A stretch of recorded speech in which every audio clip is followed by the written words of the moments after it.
sudah menyempatkan waktunya untuk berbincang-bincang tentang PMM sama Aeroport yang pernah saya ikut pelatihannya PMM sama Aeroport kemarin ya. Dan semoga dengan adanya perkumpulan ini kita ada manfaatnya ya, supaya kita lebih tahu, dan mungkin ada yang lebih tahu dari saya. Jadi saya berdiri di sini bukan berarti saya lebih paham atau lebih lebih tinggi atau gimana, bukan ya, cuman ini sekedar sharing aja gitu ya. Jadi jangan beranggapan saya lebih gitu ya, karena mungkin guru-guru lain juga pasti udah pada paham kan gitu. Cuman kita jadi mengisi aja, tambahan ada yang kurang tambahin gitu tuh ya. Oke, bismillah ya. Nah, kemarin itu saya di pelatihan yang prima itu selama 3 hari itu tentang pelatihan PMM ya. Apa sih PMM itu? Udah tahu kan Bu? Apa sih? Nggak tahu. Apa Bu? PMM platform Merdeka Mengajar. Nah, itu tuh kan awalnya dari kurikulum Merdeka dulu kan ya. Nah, kita aja masih apa sih kurikulum Merdeka ya kan? Yang dulunya KTSP ya? Tilas ya, sekarang diganti jadi kurikulum Merdeka, karena awalnya kan kalau kurikulum Merdeka itu awalnya kan dari kemarin ya, yang COVID, pasca COVID itu kan. Jadi supaya pendanaan Jerman gimana caranya gitu kan, supaya pendidikan itu lebih maju lagi. Jadi dibuatlah namanya kurikulum Merdeka. Nah, ada 3 ini nih namanya kurikulum Merdeka itu perubahannya. Yang pertama mandiri berubah, yang kedua mandiri belajar, yang ketiga mandiri berbagi. Mandiri berubah itu dari kelas 1 ya, mulanya dulu ya. Berubahnya itu dari kelas 1 dan 4 dulu nih. Lalu SMP kelas 7 dan SMA 10. Jadi percobaan dulu nih kayak gimana sih gitu kan. Kalau sudah bagus ya berarti kesannya juga nanti di terapkan kurikulum Merdeka. Nah, mandiri belajar. Nah, mandiri belajar itu yang contohnya kayak PA5 itu ya. Itu tuh program pemerintah supaya itu meningkatkan karakter karakter siswa gitu. Jadi lebih ke kita kan tahu sendiri ya, kita sekarang kan nggak ini ya, kadang tuh ada guru yang berani sama kadang tuh ada anak yang berani sama gurunya, sama orang tuanya. Nah, itulah tugasnya pendidik itu, supaya membina, supaya anak-anak itu menjadi anak yang beradab dan berakhlakul karimah sih sebenarnya, dan cerdas ininya gitu. Nah, ini ada lagi mandiri berbagi, mengembangkan perangkat ajar di satuan pendidikan. Nah, salah satu PMM ini sebenarnya PMM ini memudahkan kita semua untuk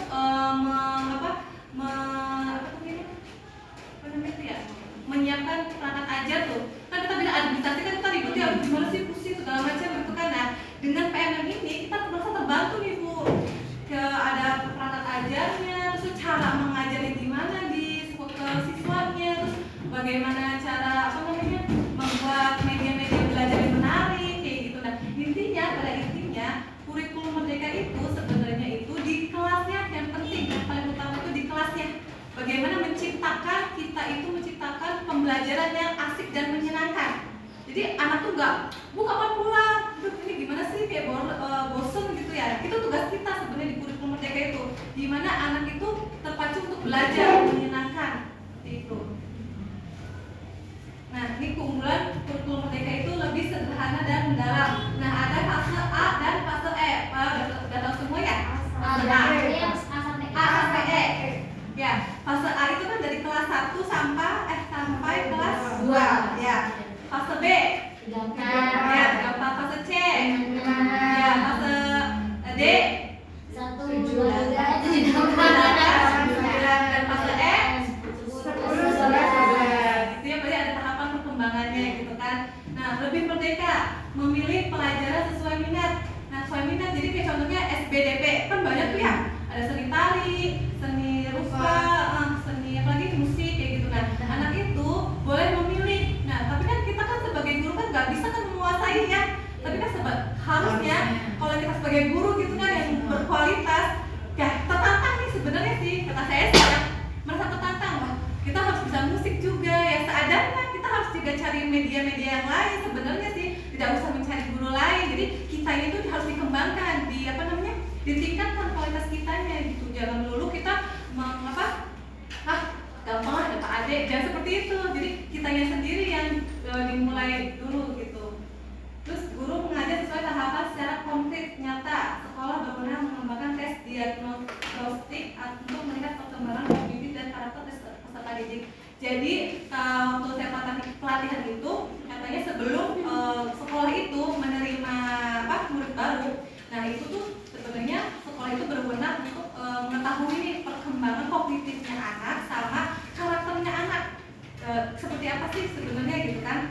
Misalnya nih kognitif, nah udah sejauh mana sih perkembangannya? Misalnya kan tahapan SD sekarang kan pastinya menulis gitu kan, bisa menulis kan ya. Si anak itu belum bisa menulis ya, itu jadi catatan seorang guru. Jadi catatan itu untuk menilai kita bagaimana kita belajar ke depannya gitu kan. Nah karakternya, dia tuh karakternya, oh berarti anak ini kayaknya kurang konsentrasi ya kan, kayak fokusnya tuh kurang. Jadi kalau belajar di kelas kayaknya barangkali kurang fokus atau gimana, itu jadi catatan nih. Jadi tuh kita bisa menyiapkan nanti buat pembelajaran di kelas itu nanti akan seperti apa ya untuk menerapkan anak ini seperti itu gitu kan. Ya, itu sebenarnya sih ya. Terus lebih relevan dan interaktif, pembelajaran dikaitkan dengan hal-hal yang konkret yang nyata ya Bu Ibu ya. Misalnya dikaitkan dengan dunia nyata lah. Jangan misalnya berhitung tuh jangan asal 1 tambah 1 sama dengan 2 dan kayak gitu. Tapi kita harus cari misalnya bahannya apa. Di rumahnya ada berapa nih kamarnya ada berapa? Ada 2. Nah, kamar 2 ditambah kamar depan ada berapa? 2. Kamar belakang ada berapa? 2 tambah 2 jadi 4. Itu dikaitkan dengan hal-hal yang nyata. Jangan 1 tambah 1 gimana caranya? Apa jari deh kayak gini kan, itu hal-hal yang konkret kan. Tuh. Lanjut ya.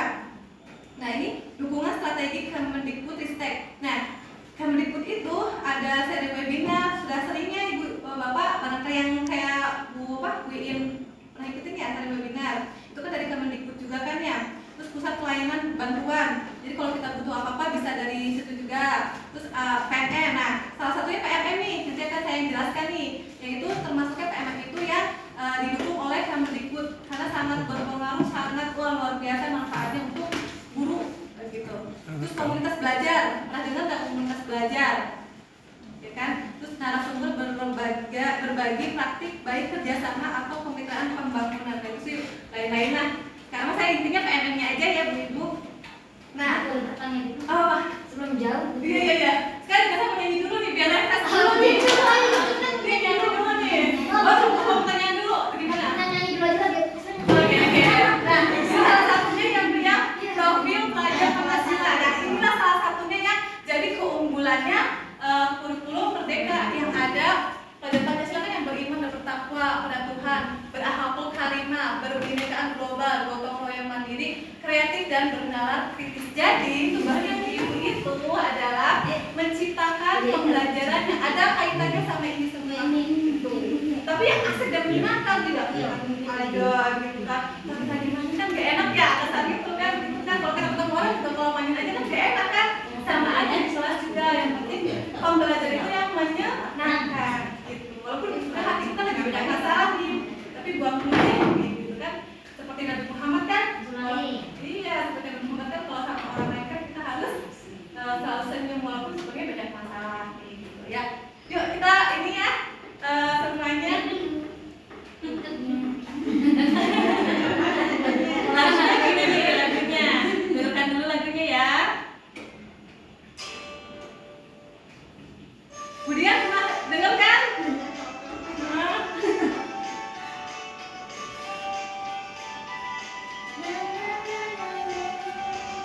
Iya, lagu apa sih? Bedanya gimana nih Pak? Itu lagu apa sih? Anak-anak. Oh ya, iya.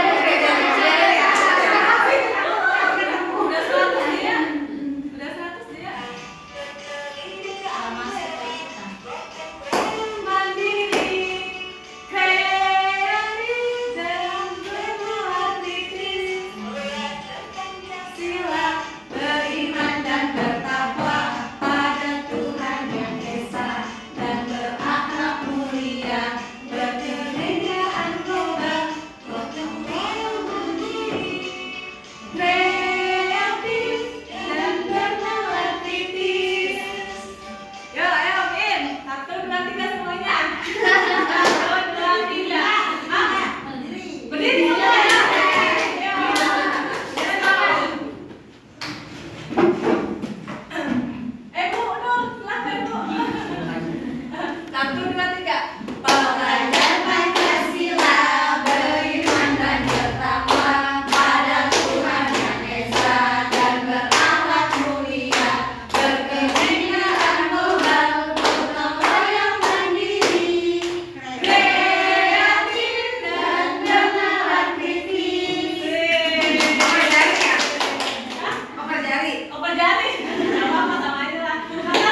Itu kan jelas ada banyak peraturannya.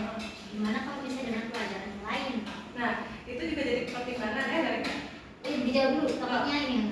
juga ada yang nanya juga kayak gitu. Nah kan kalau di SD kan nggak ada tuh ya. Ada, iya. Cuma kalau di SMP kan banyak tuh ya. Nanti juga kesananya tuh ada lagi Bu. Nah itu karena mungkin berpengaruh ke universitas apa? Iya, Jadi itu juga iya. diubah lagi tuh. Jadi untuk tahapan SD yang saya pahamin itu cuma SPDP. Tapi kalau untuk SMP, SMA, dan itu ada lagi. Jadi anak itu memilih gitu tuh Bu. Jadi yang maksudnya minat itu ya dalam praktek kayak gitu Iya kan? prakteknya. Oh, barangkali kayak pelajaran Ada matematika. juga. Kalau nggak SMA loh, Iya. ada PS-nya apa ya? Iya kayak gitu. Berarti kalau yang di SD sih mungkin dari SD dulu aja. Barangkali maksudnya peminatan itu adalah pelajarannya. Nah, pelajaran ini kalau yang saya pahami itu tuh misalnya kita nih membuat misalnya apa namanya tuh membuat SPDP nih. Kan kalau kita kan media kan cuma satu udah top semua rata semua gitu kan. Kita jadi kayak gitu. Kita sediakan banyak. Kita berhitung deh. Mau berhitungnya pakai apa? Pakai jari, pakai batu, pakai kertas atau pakai yang lainnya. Kita sediakan sebanyak mungkinnya. Karena kan iya harus pilih. Kamu mau pilih pakai apa? Jari Bu. Kamu pakai apa? Pakai batu Bu. Kamu pakai apa? Pakai itu kan jadi kan saya tuh apa namanya apa namanya ya? Motivasi. Motivasi gitu. Jadi apa namanya tuh yang minat kita tuh yang tadinya terpendam. Padahal kan saya pengennya ini, tapi kan disuruhnya kan seperti itu kan jadi kan gimana? Belum merdeka kan. Nah dari situlah dimunculkan supaya itu bernalar kritis apa namanya ya dipancing gitu loh. Misalnya nih banyak yang masih diem kan, ayo Bu ngomong kayak gitu. Jadi tadi contohnya matematika itu ya? Matematika atau misalnya SPDP, saya mau menggambar nih. Ibu tuh mau gambar apa? Mau pakai kertas apa HPS, kertas gambar atau kertas manila, nah disediakan itu. Termasuk nggak bisa mau menggambarnya apa? Nah, Sedangkan temanya kan bisa temanya menggambar hewan. Nah, kan bebas. Aku nggak bisa menggambar hewan, aku mau menggambar rumah. Misalnya, nah itu tuh termasuk nggak minat itu tuh. Kan harus dikasih temanya kan. Kita juga ada aturannya juga kan ya. Dikasih temanya apa, kayak gitu. Iya, aku juga sama banget Iya, ya. kasih tema juga. Jadi bagus. Contohnya kan kayak saya nih, misalnya kan saya kan temanya jari nih, ya kan? Tema jari kan, maksudnya jari itu terserah kalian jari itu dibuat apa aja. Ada yang buat binatang, jadi binatangnya ada yang dari sininya dikreativitaskan, ada yang bikin rumah, di bawahnya dikasih rumah gitu.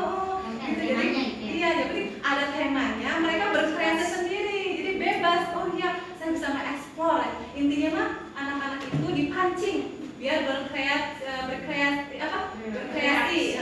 sama bernalar kritis, dipancing ngomongnya, ayo Bu ngomong kayak gitu. Anaknya ayo kamu sih apa gitu yang ada di pikiran kamu tuh dipancing gitu. Jangan diem aja, kita nggak tahu ya kalau orang diem aja. Tapi sebenarnya di kelas tuh kita nggak mancing anak semua, udah ngomong aja kita suruh diem. Masih aja diem coba aku tuh. Tapi ngomongnya kan kalau gitu. Iya betul. Makanya kita diajarkan anak tuh supaya beradab gitu kan. Tadi dulu nih gurunya lagi ngomong, diam dulu ya sebentar ya kayak gitu. Diam dulu sebentar, ibu ngomong dulu. Setelah ibu ngomong baru kalian ngomong. Bisa nggak kayak gitu? Kalau saya kasih waktu nih, kasih waktu 5 detik, 5 detik nggak ada yang ngobrol. Kayak gitu. Kalau saya ngomong, nanti anak-anak baru ini lagi. Jadi kita tuh jangan bosan-bosan Bu. Emang anak SD tuh kayak gitu kan, tapi kita sebagai guru jangan bosan-bosan gitu. Aduh, kapan sih udah gitu saya juga banyak kerjaan macam gitu kan. Tapi anak-anak kayak gitu, nah itulah tugasnya guru. Suruh siapa jadi guru Bu?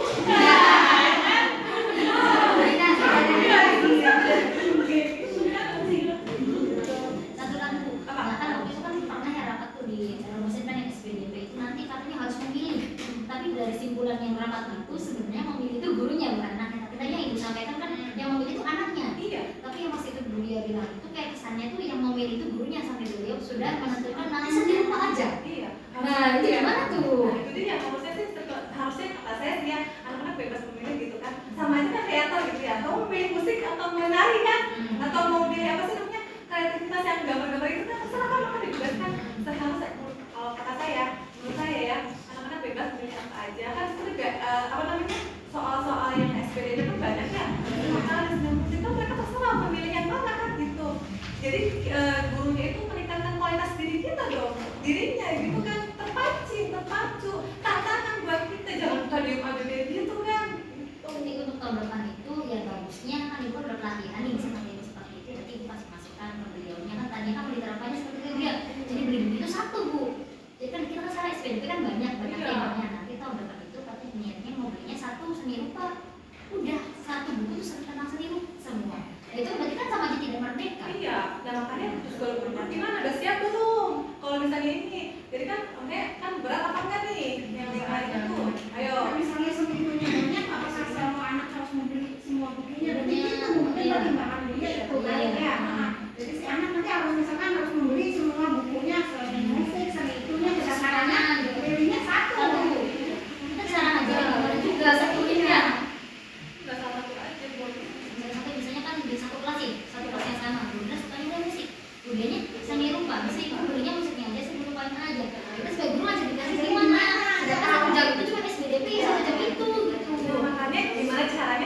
agama juga, ya kan? Sama ekonominya apa, sama bahasa Indonesianya apa, kan gitu kan? Nah sama aku sama seperti SBDP gitu.